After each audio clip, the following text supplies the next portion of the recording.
tempatnya kiri kanan proporsional. Bagaimana seandainya telingamu satu di bawah pantat?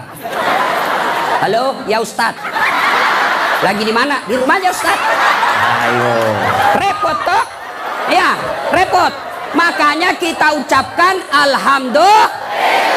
Alhamdulillah. Woi, cowok. Woi. Mau saya kasih ini kamera, mahal ini kalau dikumpul semua, ratusan juta ini. Saya mengajar mata kuliah fotografi di UNAS. Nih, ya. Kalau kamu ngambil gambar, kau harus tahu berapa megapiksel kekuatan kamera kamu. Kau harus tahu berapa kekuatan cahaya di tempat itu. Kau harus tahu berapa kecepatan angin ketika ada kau ambil gambar. Kau harus tahu berapa jarak dari matamu dengan objek yang kau akan ambil. Apa ini kamera yang mahal? Bukan. Apa yang mahal? Mata. Allah kasih kau gratis, tidak perlu kau bayar. Hebatnya lagi di mata, begitu kau buka otomatis autofokus. Tidak perlu kau putar. Siapa ini? Oh, ternyata Felixio. Wah, tidak perlu, Pak. Islamlah secara benar. Wala tattabi'u khutuwatis syaitan. Dan janganlah engkau ikuti langkah-langkah setan, karena sesungguhnya setan itu musuh yang nyata bagi kalian. Musuh kalian bukan ulama, musuh kalian bukan ustadz, musuh kalian bukan tentara, musuh kalian bukan polisi, musuh kalian bukan mahasiswa, musuh kalian adalah setan, dan setan itu musuh yang nyata bagi kalian. Kalau saya ceramah seperti ini, ada enggak setan di tengah-tengah kita? Ada. Orang ceramah masa ada setan? Ada, setannya bukan pocong. Tapi apa setan yang ada di tengah-tengah kita? Bentuknya handphone. Apa ibu? Orang sudah ceramah masih sibuk juga. Sudah 55 umurnya siaran langsung juga.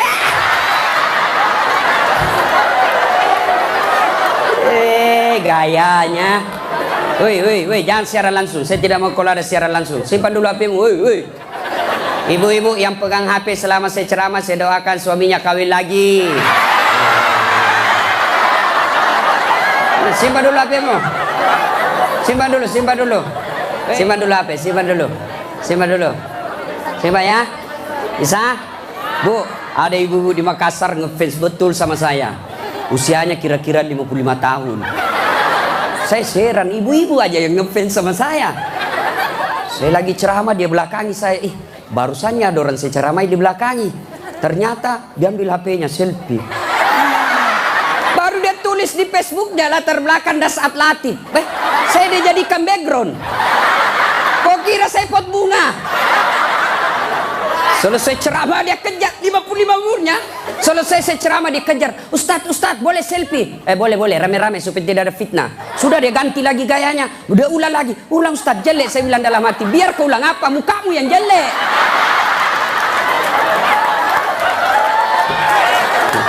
Selesai selfie. Langsung dia bilang, Ustadz boleh cium? Haram. Nggak boleh. Nggak nafsu Ustadz, cari barakah. Haram. Coba kau masih muda. Nakal. Simpan dulu HP ya, simpan dulu ya. Bu, bisa? Nah, wa qala idzan, Allah kemudian berfirman, Bismillahirrahmanirrahim. Innallaha wa malaikatahu yusalluna 'alan nabi. Ya ayyuhalladzina amanu sallu alaihi wa sallimu taslima. Sesungguhnya Allah dan para malaikatnya bersalawat kepada Rasulullah Muhammad sallallahu alaihi wasallam. Maka wahai orang-orang yang beriman, bersalawatlah kalian kepada Rasulullah dengan sebaik-baik solawat. Saya mau dengar mana lebih kencang suaranya, ibu-ibu dengan bapak-bapak. Kita tanding malam ini. Siap? Siap? Nah, yuk cowok-cowok, terutama ini cowok jomblo fisabilillah. Nah, kau diam dulu, kita dengar dulu ini ibu-ibu salawat ya. Ayo bu, ayo bareng-bareng bu.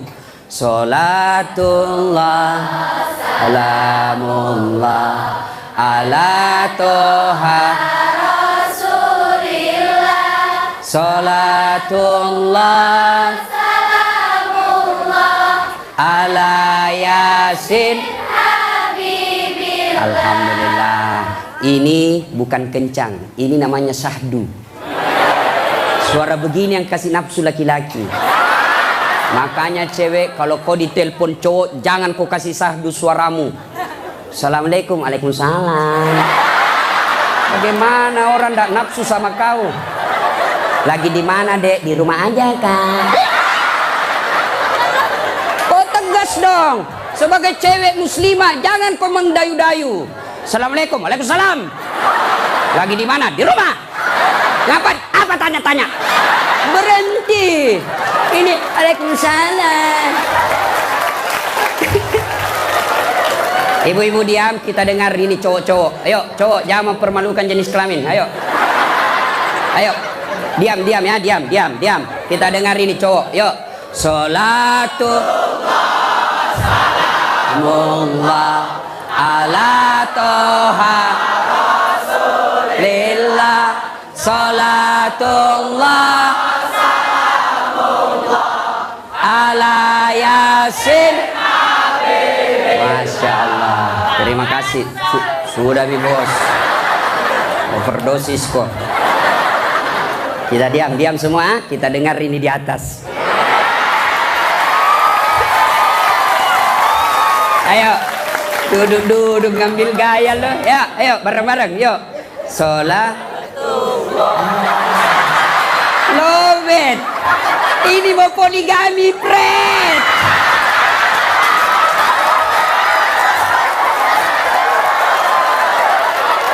Nah,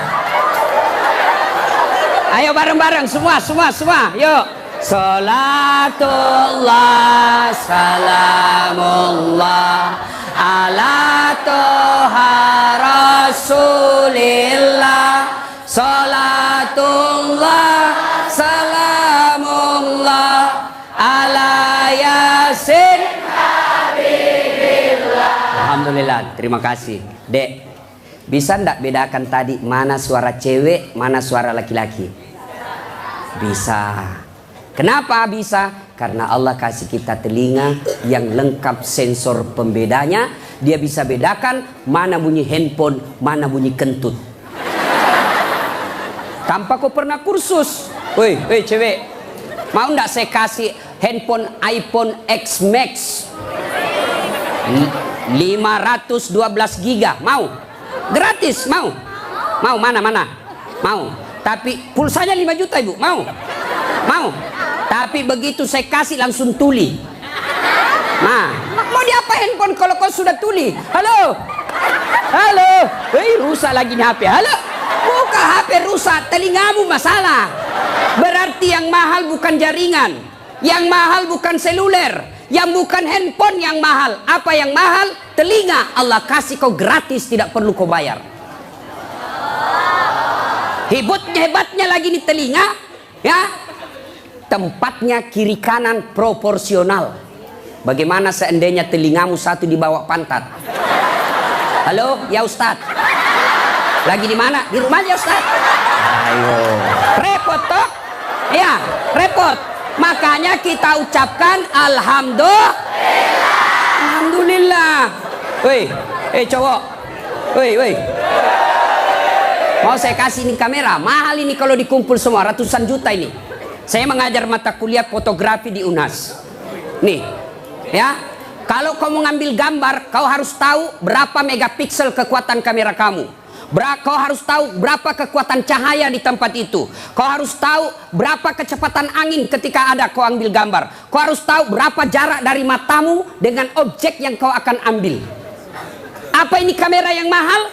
Bukan. Apa yang mahal? Mata. Allah kasih kau gratis, tidak perlu kau bayar. Hebatnya lagi di mata, begitu kau buka otomatis autofokus. Tidak perlu kau putar. Siapa ini? Oh, ternyata Felix Xiao. Wah, tidak perlu Pak. Otomatis. Dan hebatnya lagi di mata, Allah kasih kau sensor. Dia bisa bedakan mana istri, mana tetangga. Coba bayangkan, seandainya tidak bisa dibedakan, tertukar istrimu. Kenapa malam minggu lain-lain rasanya ini? Ternyata Satpol PP. Makanya kita ucapkan alhamdulillah. Alhamdulillah. Bos, saya mengajar mata kuliah public speaking. Nah, praktikumnya itu pidato di depan saya. Wih, ada cewek, ada kawat di giginya. Saya biasanya di kampung pagar yang dikawat. Ini giginya dikawat.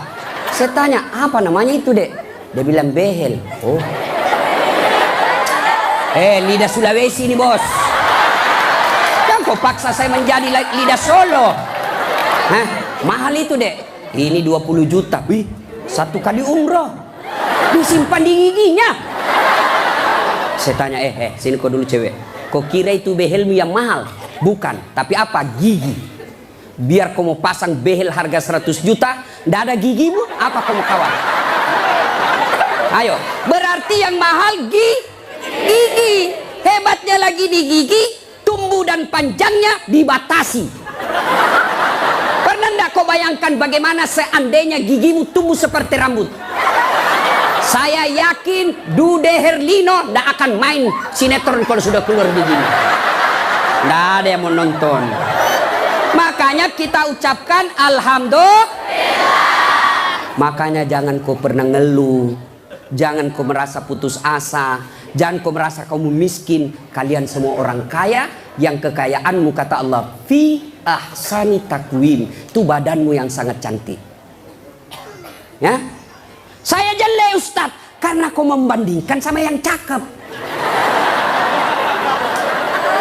Saya tidak mau duduk dengan ini artis Satri Hijrah, hancur saya. Hancur. Lebih baik saya dekat-dekat sama Tukul 11-12. Kalau saya dekat-dekat di sini hancur saya, Pak.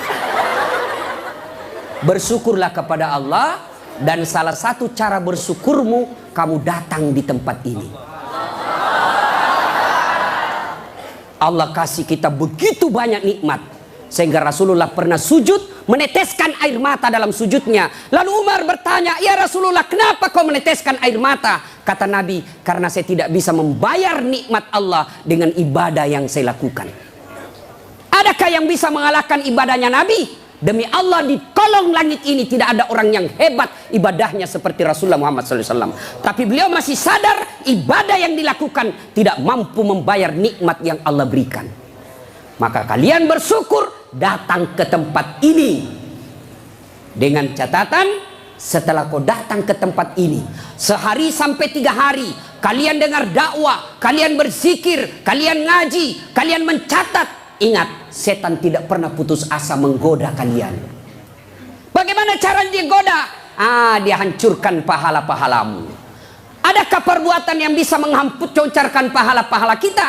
Ada, kata Nabi. Sittatu asyain tuhbitul amal. Ada 6 sifat yang bisa menghancurkan amal-amal kebaikanmu. Adik-adik sekalian, kalian pulang ke sini 3 hari kalian bertengkar, bertempur. 3 hari kalian bertempur melawan iblis, melawan kesombongan, melawan kepongahan, meningkatkan kesabaran. Jangan pikir setan putus asa menggodamu.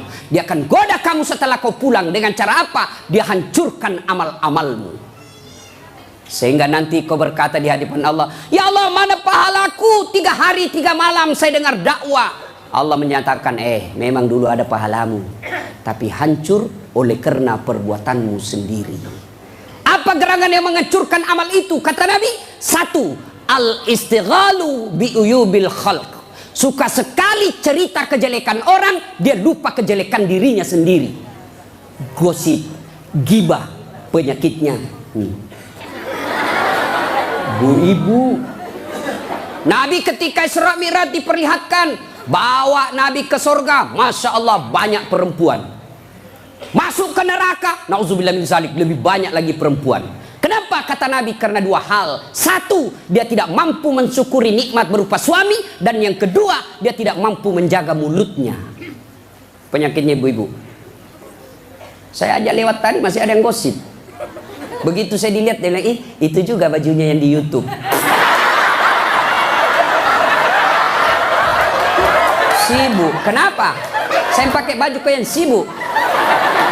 tukang gosip. Jengkelku. Kenapa kau gosip saya? Bu, halo ibu. Penyakit ibu-ibu yang tidak bisa dikendalikan hawa nafsu menceritakan kejelekan orang. Kalau laki-laki kumpul paling dicerita, wih itu anak sayang. Yang pertama cakep tapi beleng-beleng.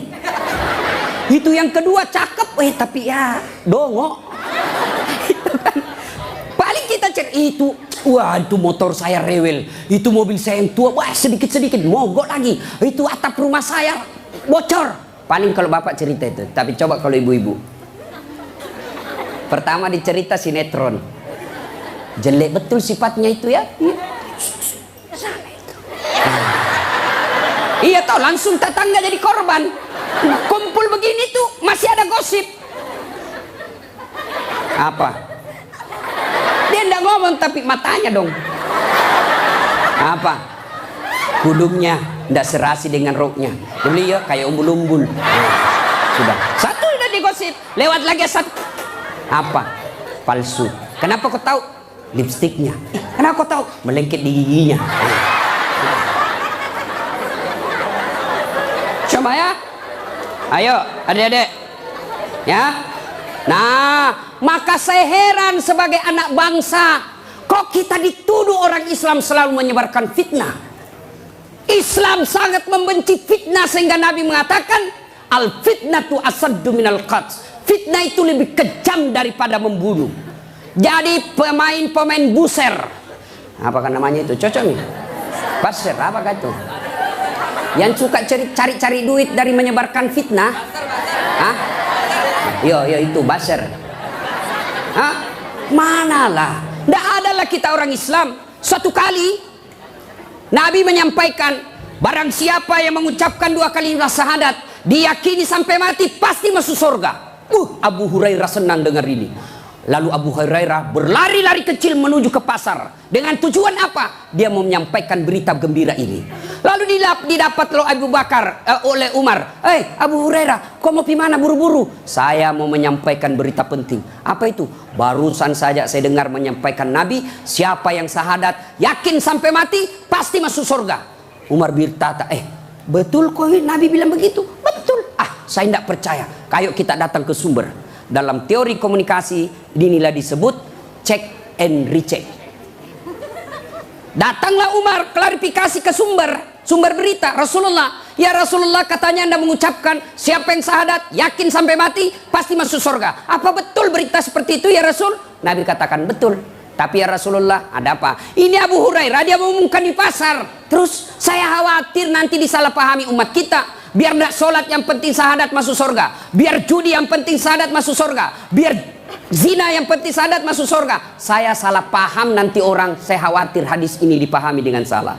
Lalu Nabi katakan, oke, jangan kau sampaikan ini halal umum, karena dia bisa mengganggu kemaslahatan umat. Itulah sebabnya kita kenal dalam Islam, likulli makam makal, wa likulli makal makam. Setiap ada ucapan, ada tempat yang cocok untuk ucapan itu, dan setiap tempat ada ucapan yang cocok untuk tempat itu. Maka ibu-ibu harus bijaksana memegang WhatsApp, harus bijaksana memegang medsos. Kenapa? Karena jika ibu salah menempatkan medsos itu, maka ibu bisa berujung pada penjara. 2. Yang bisa menghancurkan amal kebaikan kita. Apa itu kata Nabi? Hubbud dunia, terlalu cinta kepada dunia. Cinta dunia boleh, cinta dunia boleh. Mana yang tidak boleh? Terlalu cinta kepada dunia. Kenapa ibu? Yuk, sholatullah salamullah ala toha rasulillah, sholatullah ala yasin habibillah. Cinta dunia. Mana cinta dunia? 1. Menganggap enteng ibadah. Hayya 'alas shalah. Sebentar, masih panjang waktu duhur. Ini kan sampai jam 3. Cinta dunia. Mana lagi cinta dunia? Ini paling banyak cewek. Mukanya dia tidak terima dengan ikhlas. Mukanya dikira tembok. coklat, biru, abu-abu, krem. Sekarang cewek kan banyak palsu. Bulu matanya panjang, palsu. Matanya biru, palsu. Bibirnya merah, palsu. Pantatnya gabus, palsu. Itu terlalu cinta dunia. Perempuan kan sekarang bingung saya lihat. Rambutnya panjang, mau dikasih keriting.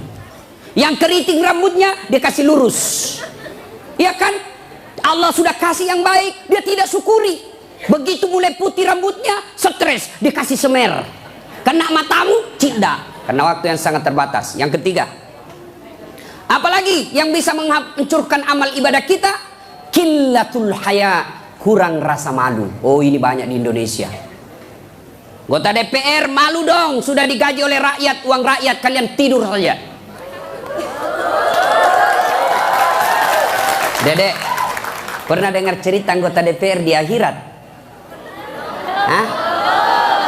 Jadi anggota DPR kan ada penghafal Quran, masuk dalam surga. Begitu masuk dalam surga dilihat, kok banyak anggota DPR di sini? Di negaraku banyak di OTT karena korupsi. Dia pergi protes sama malaikat penjaga surga. Malaikat, kenapa banyak ini masuk anggota dewan dalam surga? Di negara saya banyak yang korupsi. Dia bilang anggota penjaga surga, dah sok ribut. Kenapa? Dia cuma reses, sebentar lagi pulang ke tempat asalnya.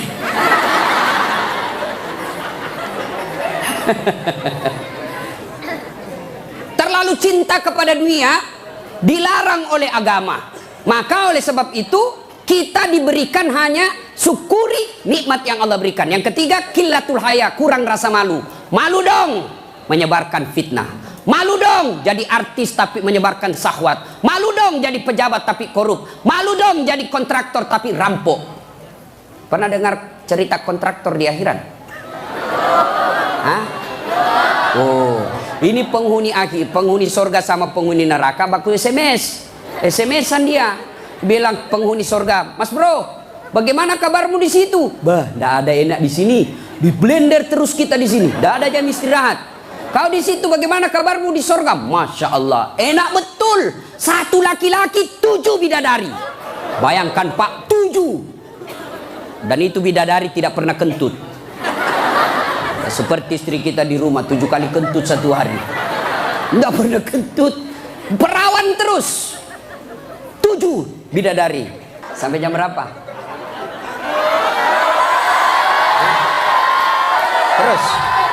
Terus. Lalu kata penghuni surga, "Wah, enak betul di sini."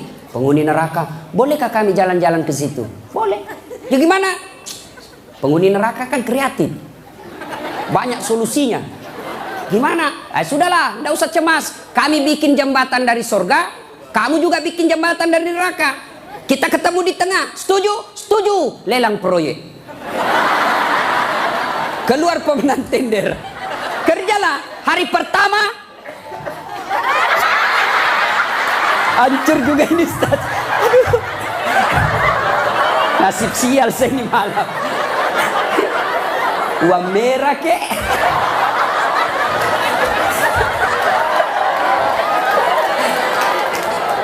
Jauh-jauh dari Sulawesi 10.000.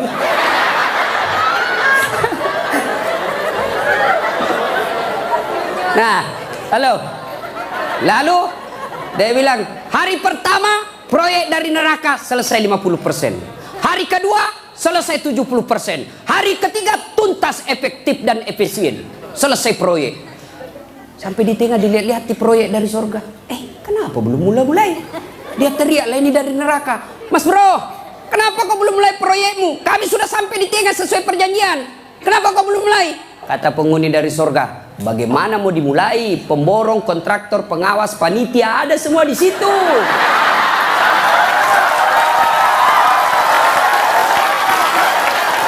Di sini penghafal Quran aja di sini. Nggak tahu hitung proyek, salah-salah kalkulatornya. Ya, cinta dunia. Ya, kurang rasa malu. Mana lagi yang kurang rasa malu? Kalian cewek. Ayo, ibu-ibu hadir di sini, alhamdulillah. Tapi tolong yang paling banyak kurang rasa malunya sekarang perempuan. Mulai dari cara berpakaiannya, Kata Nabi, suatu waktu nanti perempuan berpakaian tapi telanjang dan mereka menyukainya. Berpakaian tapi telanjang dan anehnya mereka suka. Mana disebut berpakaian tapi telanjang? Lihatlah sekarang. Saya selalu istilahkan, lebih susah lihat paha ayam kampung daripada paha cewek. Yang ketawa, saya serius ini. Coba lihat paha ayam kampung. Bapak harus kembali kampung dulu. Namanya ayam kampung, jadi kita harus kampung dulu. Iya toh? Sampai di kampung, kau sudah lihat pahanya ayam? Tidak. Kau beli dulu 100.000. Sudah kau beli, sudah kau lihat pahanya? Belum. Kau kejar dulu 1 jam. Begitu kau mau tangkap, dia terbang. 1 jam dikejar, baru tangkap. Sudah kau tangkap, sudah lihat pahanya? Belum. Kau potong dulu dengan ucapan Bismillahirrahmanirrahim. Sudah kau potong, sudah lihat pahanya? Belum. Kau rebus dulu 15 menit air panas. Sudah kau rebus, sudah lihat pahanya? Belum. Baru dicabut. Baru kelihatan pahanya putih mulus. Balik kampung, kau keluar 100.000, kau kejar 1 jam, kau potong dengan kalimat basmalah, kau rendam 15 menit air panas, baru lihat pahanya yang putih. Ayam kampung. Tapi coba lihat cewek, kau berdiri saja di pinggir jalan 15 menit 10 pasang paha cewek gratis. Bahkan kadang-kala boleh dicolek. Makanya cewek, mari kita kerjasama. Kami laki-laki jaga mata, tapi tolong Anda cewek jaga akhlak. Biar kami setengah mati jaga mata, kalau kalian gentayangan habis amal kami.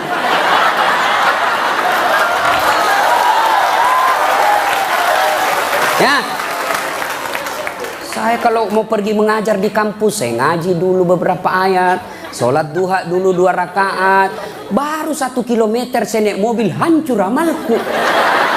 Sebelah kanan ketek, sebelah kiri dada, di depan paha.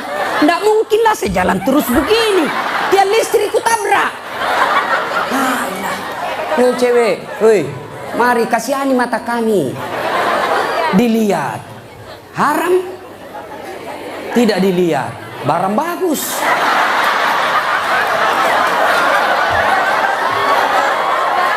Hei, oke, sekarang banyak perempuan kurang rasa malunya. Dulu kalau ada perempuan hamil di luar nikah, dibuang dari kampungnya. Keluar kau menyebarkan aib. Itu dulu perempuan meskipun belum pakai jilbab, tapi dia jaga harga dirinya. Saya zaman SMA kan belum ada jilbab. Kawan saya kalau jatuh ballpointnya, kan tidak pakai jilbab. Dia pegang dulu ini, lalu dipegang roknya di bawah, baru dia dongkok begini. Dulu. Sekarang cewek dia sengaja memang itu pakai tipis kecil, jalan dia mau tabrak kita.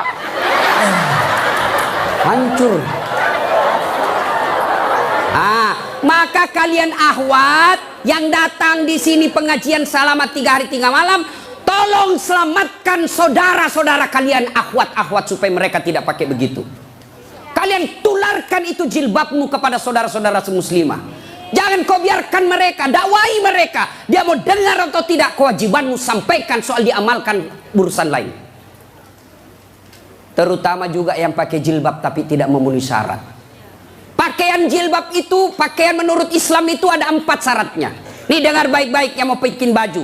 1, syarat pakaian itu nutup aurat. Alhamdulillah kalian semua nutup aurat. Mana auratnya perempuan? Seluruh anggota tubuhnya kecuali telapak tangan. Saat itu pakai jilbab kelihatan lehernya, tinggal lehernya dibakar nanti. Ya, kelihatan pahanya nanti dibakar. Kalau cewek masih enak dilihat. Ini ada juga orang tua, sudah mau ada cucunya, pakaiannya saya tanya, Bu, kenapa pakai begitu? Ibu sudah tua. Dia bilang, ini baru ada, dulu waktu saya gadis tidak ada begini, Ustaz. Ini namanya bagus, dikasih ibu, kasih STNK. Tahu STNK? Sudah tua, nakal kembali. Kasih itu STNK itu buru-buru gitu.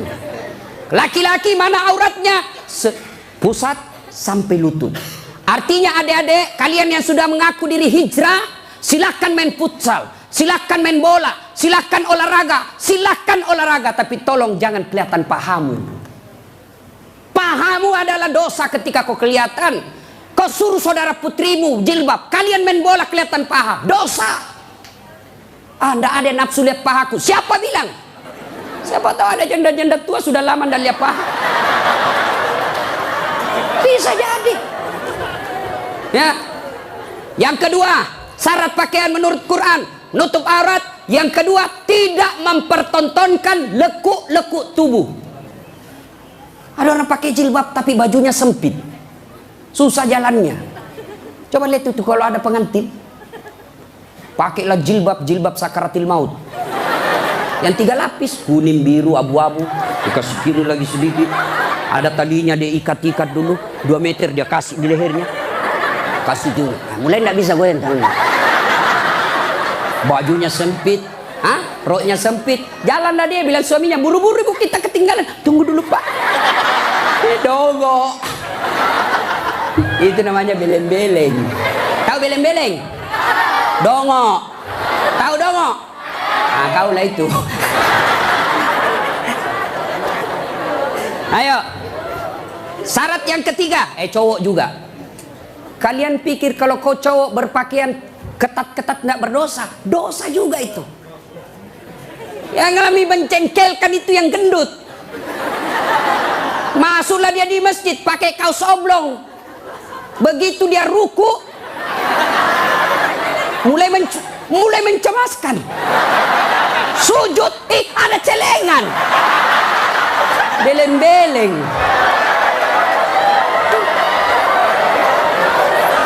Nah, yang ketiga, syarat pakaian yang ketiga, saya ulang, tutup aurat, tidak mempertontonkan lekuk-lekuk tubuh. Yang ketiga, pantas. Apa maksudnya? Kalau saya alumni apalagi Muslim United, saya alumninya, 3 hari 3 malam saya dengar dakwah, maka sebaiknya pantas tidak saya berpakaian begini. Saya pengurus remaja masjid, pantas tidak saya berpakaian begini. Saya muslim terhormat, pantas tidak berpakaian begini. Saya pejabat, pantas tidak saya berpakaian begini. Saya muslimah, pantas tidak berpakaian begini. Tanya kepantasannya. Itulah sebabnya agama Islam mengajarkan ketika kau berpakaian, tanya, yuk pantas tidak pakaian begitu. Dan ini pakaian ternyata menyelamatkan kita dari dosa. Mana buktinya? Saya kemana-mana saya pakai begini. Cuma kadang-kala dia gosip saya itu pegawai bank. Kan saya mana-mana pakai sarung. Saya masuk nabung, ada pegawai apa sih itu yang namanya terima duit? Teller. Hah? Iya teller. Dia gosip. Dia apa? Salah masuk. Dia kira masjid. Dia kira saya masuk masjid, saya pakai sarung. Saya dengarlah saya, kenapa? Saya pakai sarung koin sibuk. Nggak jadi saya nabung, pulang saya. Orang kalau pakai muslim begini, baju koko, gamis, insya Allah terpelihara dari dosa. Saya jalan tiba-tiba di mall banyak cewek cantik, nggak mungkin saya lihat. Kenapa? Saya malu. Masa Ustadz lihat yang cantik? Terpaksa dilihat, ya lihat sedikit aja. Sudah. Ayo, ibu-ibu, mau ndak suamimu terhindar dari tempat-tempat maksiat? Keluar, suruh pakai peci, pakai songkok, pakai gamis. Ndak mungkin dia pakai begini pergi main biliar. Maka suruh pakai itu. Ada di Makassar, saya sudah suruh pakai Ustadz, tapi di mobil dia ganti. Memang sudah tabiatnya itu, sudah bajingan. Yang keempat, syarat pakaian yang keempat adalah indah. Ternyata Allah tidak meninggalkan keindahan. Allah tidak melarang kita keindahan dalam berpakaian, tapi dengan catatan tertib aturannya. 1, tutup auratmu. 2, jangan kau tontonkan lekuknya. 3, pantas. 4, indah. Ini sistematis, tidak boleh ditukar. Sayang 1000 sayang kita bikin pakaian indah nomor 1, nutup aurat 19. Akhirnya pakaian kita seperti yang kita lihat sekarang ini. Yang di atas turun ke bawah, yang di bawah naik ke atas, ketemu di tengah, tipis, sempit, kecil. Dongo. Nah, qillatul haya, kurang rasa malu. Yang keempat, yang bisa menghancurkan amal kebaikanmu kata Nabi, qaswatul qalbi, Apa itu? Keras hati. Apa itu? Tidak mempan nasihat. Selesai dengar ceramah tidak ada perubahan. Apa malah dia bilang? Siapa panggil itu Ustadz dari Sulawesi? Saya. Lain kali tidak usah undang. Kenapa? Tidak enak ceramahnya. Kenapa? Masa 6 dia bahas saya terus dia kena. Keras hati kau. Selesai dengar ceramah larang merokok, malah dia bilang apa tahu rokok apa, memangnya saya minta duitmu. Keras hati. Ada perokok di sini? Ada? Saya doakan kalian berhenti merokok.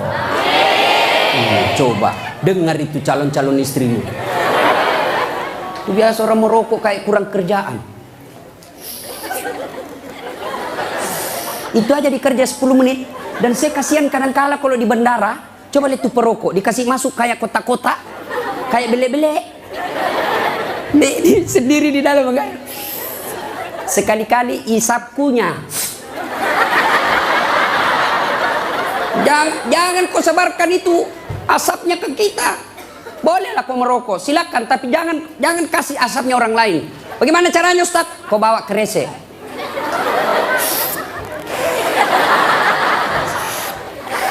Itu bebas polusi. Ibu-ibu setuju enggak suaminya berhenti merokok? Kalian membenci 9 naga. Kalian membenci mereka-mereka itu. Tapi kalian beli rokoknya. Kalau kalian mau hancurkan mereka, berhenti kau merokok. Lebih baik itu rokokmu anak muda, kau tabung, lamar cewekmu. Kau juga cewek, jangan terlalu lama mau dipacari. Ini pacaran Islami, Ustaz. Pret. Pacaran syar'i. Mana ada pacaran syar'i, cilaka. Dengar ini cewek. Kau sudah 2 tahun dipacari tidak dilamar-lamar, berhenti kau. Kasih tahu itu cowokmu. Motor aja dicicil 1 tahun sudah lunas. Kamu sudah 2 tahun dipacari tidak dilamar-lamar. Modal 10.000. Roti 1. Teh botol 1, autan 2. Modal 10.000 malam minggu. Qaswatul qalbi, keras hati, tidak mempan nasihat. Mereka yang selesai dengar dakwah tapi tidak ada perubahan, itu yang disindir oleh Allah. Fathawa'un alaihim a'anzartahum la yu'minun. Kau sampaikan ayat Allah atau tidak, kau ceramai atau tidak, sama saja mereka tidak akan beriman. Keras hati, habis amalmu. Yang ke-5, penghancur amal, tulul amal. Apa itu? Panjang angan-angan alias malas. Dan yang ke-6, wadzalimun la yantahi. Perbuatan zalim yang tidak bisa dihentikan. Zalim kepada Allah, tidak sholat. Puncak kesaliman kepada Allah, tidak sholat. Ada yang malas sholat di sini? Ada? Adik-adik, mau jadi direktur, mau jadi pegawai, mau punya rumah yang mewah, gampang. Perbaiki sholatmu. Kecil buat Allah kasih kau mobil, kecil buat Allah kasih kau rumah yang mewah. Allah cuma minta sempurnakan sholatmu. Ada di sini anda ada masalah? Ada? Ini malah muka-muka penuh masalah semua ini. Mana ada manusia tidak ada masalahnya? Istri cantik, kau kira bukan masalah? Masalah digoda orang. Apalagi kalau suaminya jelek, lebih masalah lagi. Berarti bagus kalau istri jelek. Istri jelek dihina orang, kita lagi yang malu jalan sama dia. Duluan aja deh, nanti kita ketemu di gedung. Sampai deket tuh tidak muncul-muncul suaminya. Mana kau bang? Tidak jadi saya mencret. Istri jelek masalah, istri cantik masalah. Mana ada orang tidak ada masalahnya? Kita kuliah apa masalah? Mau sarjana. Sudah sarjana selesai masalahmu? Tidak, mau punya kerja. Sudah punya kerja selesai masalahmu? Muncul masalah baru. Apa? Mau jadi kepala dinas. Sudah kepala dinas selesai masalahnya? Muncul masalah besar lagi, mau jadi sekda. Sudah jadi sekda selesai masalahnya? Belum, mau jadi wali kota. Sudah jadi wali kota? Mau 2 periode. 2 periode baru dongo. Beleng-beleng. Kau salah, kenapa kau suruh pilih dong? Bahaya kah? Mau kok? Hah? Ayo, tidak ada orang, tidak ada masalah. Ya. Maka Allah tidak mengatakan, "Hei Das'at, ada masalahmu? Kau puasa dulu." Tidak. "Hei Das'at, ada masalahmu? Kau jadi dokter dulu. Kau jadi insinyur dulu. Kau kaya dulu. Kau anggota DPR dulu." Allah tidak menyatakan itu. Allah cuma minta dua. Ista'inu bisawri wassalat. Sabar, perbaiki solatmu. Saya yang selesaikan masalahmu. Itu janji Allah, bukan janji caleg. Kalau caleg mau dipilih, dibagi-baginya kartu namanya. Pilih saya, pilih saya. Ada masalahmu, telepon saya 24 jam. Begitu terpilih, dia ganti nomor HP-nya. Allah janji, pasti Allah tepati. Allah cuma minta, ada masalahmu cewek, kau risau soal jodoh, yuk perbaiki solatmu. Hei cowok, ada masalahmu, kau sudah sarjana, tidak dapat kerja, yuk sempurnakan solatmu. Saya sudah solat Ustaz. Betul kau solat tapi tidak ikhlas. Hayya 'alas shalah. Asar lagi. Barusan duhur, kau tidak ikhlas. Saya sudah solat Ustaz. Betul kau solat tapi main-main. Mana buktinya? Allahu Akbar. Alaikum. Ya kana mu'min. Siratal ladzina. Kau ketawa karena kau bayangkan dirimu. Nah, siapa yang ngajar kau sholat begitu? Sampai ada yang tanya saya, ibu-ibu, Ustaz boleh enggak sholat? Panas Ustaz di rumah, enggak ada AC, enggak ada kipas. Sholat duhur boleh enggak tidak pakai BH? Boleh, tapi kau tidak beradab namanya. Boleh. Bayangkan kalau kau ruku. Yang ketawa cowok, ini barengan laki-laki perempuan. Boleh, tapi tidak beradab namanya. Itu kau tidak ikhlas. Saya sholat Ustaz, betul kau sholat. Tapi sholatmu ya tidak seperlunya. Ayo sholat Allah.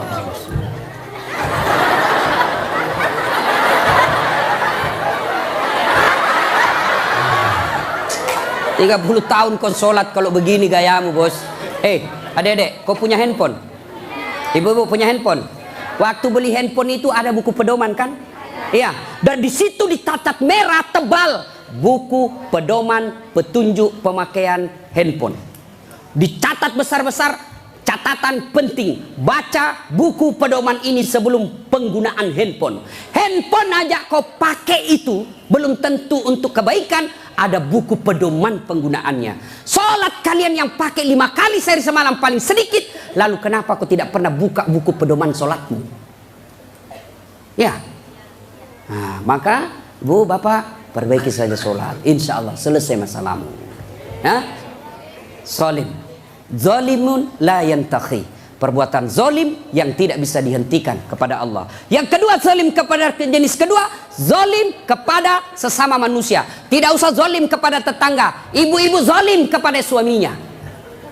Mana ibu-ibu zolim kepada suaminya? Suaminya dijadikan tahanan kota. Baru keluar 1 jam ditelepon. Di mana kau pak? Di mana kau? Keluar kau, bola kau. Bagaimana kita tidak cepat mati? Kita keluar, kau cari sampai di rumah, kau maki-maki. Baik kalau kau cantik, berat badan makin nambah. Duduk makan canggurma, nonton sinetron ngangkat ketek sambil menguap. Kita di jalan semua harum cewek-cewek, sampai di rumah la haula wala quwwata illa billah. Suami zalim kepada istrinya. Contohlah Rasulullah, ya. Rasulullah itu sangat romantis. Maka orang yang zalim kepada Allah adalah tidak menunaikan kewajibannya kepada Allah. Zalim kepada sesama manusia, hak-haknya orang dia serobot. Dan yang ketiga, zalim kepada diri sendiri. Apa zalim kepada diri sendiri? Dia sudah tahu maksiat, tapi dia tetap lakukan. Maka menghindari semua itu, kita hadir di tempat ini sebagai wujud kita cinta kepada Allah. Mudah-mudahan kesalahan-kesalahan kita diampuni oleh Allah Subhanahu wa taala. Banyak yang ingin kita sampaikan, tapi waktu jualah yang membatasi kita. Insya Allah lain waktu dan kesempatan kita akan lanjutkan. Kalau masih mau dengar ceramah saya, gampang. Gimana caranya Ustaz? Ambil handphonemu, buka YouTube, tulis nama saya Das'at Latif. Keluarlah ceramah saya ratusan. Sudah itu jangan lupa kasih tanda begini. Yang ketawa, saya serius ini bos. Yang kau kasih begini. Kalau kau kasih begini, dia cari kau malaikat pencabut nyawa. Masa ceramah kau kasih begini? Dah enak perasaan kau lihat ceramah mata kasih begini bos. Kalau kau tidak senang, ya sudah, tidak usah komentar. Nah, cuma cepat habis kota, 1 jam habis menguras kota. Maka saya sediakan ceramah yang tidak menguras kota. Gimana caranya? Follow saya di Instagram. Das Atlatif 1212. Das Atlatif 1212. Sudah ku follow Ustaz, tidak mau tak putar ceramahmu. Hakul yakin dada datamu. Kau beli kota dulu ya. Nah, sudah ibu bapak, mudah-mudahan ada manfaat. Sebelum kita akhiri, mari kita kirimkan suratul Fatihah kepada Rasulullah Muhammad SAW. Khasiat dan keutamaannya kita ikhlaskan untuk mereka yang merintis pembangunan masjid ini. Yang terkenallah masjid ini seluruh jagat Indonesia. Masjid ini adalah masjid pergerakan umat Islam di Yogyakarta. Mari kita doakan, mudah-mudahan orang-orang yang berpartisipasi dalam pembangunan masjid ini dan pelaksanaan acara ini, Allah mudahkan hidupnya, Allah balas segala kebaikannya, Allah angkat derajatnya, dan jika kelak menghadap kepada Allah, Allah hadapkan dalam iman dan Islam. Al-Fatihah.